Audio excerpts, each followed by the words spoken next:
रात्रौ विचारेव तथा देवाञ्जहास वै। क्व सुधा क्व कथा लोके। अरे पगले,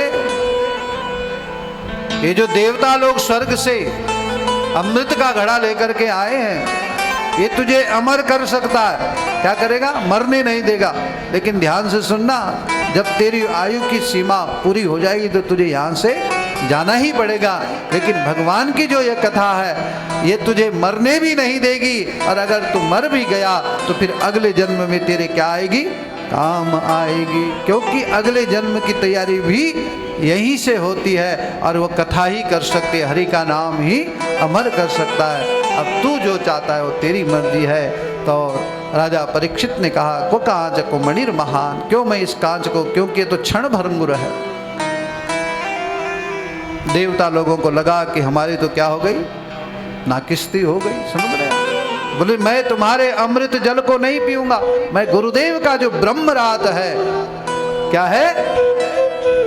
ब्रह्म वाक्य का जो शब्द है, भगवान की जो कथा है, जो मुझे इस लोक में भी सुखी रखेगी और अगले लोक में भी सुखी रखेगी।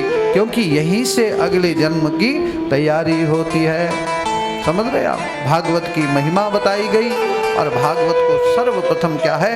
पुराणों का राजा बताया।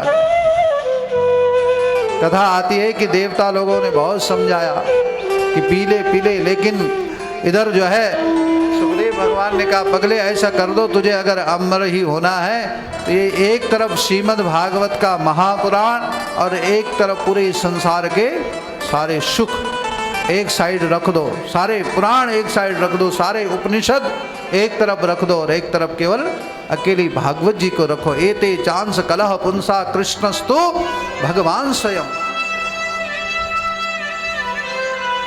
अकेली भागवत का जो पलड़ा था, जो तराजू का पलड़ा था, वो क्या हो गया?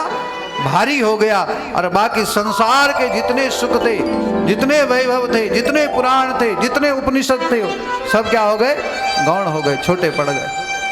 इसलिए पुराणों और कहा, ये पुराणों का क्या है? श्रीमद् भागवत राजा है। पुराणों का क्या है जी? राजा है। और राजा कैसी गर्जना करता है? धर्मो रक्षति रक्षिता। केवल धर्म के लिए।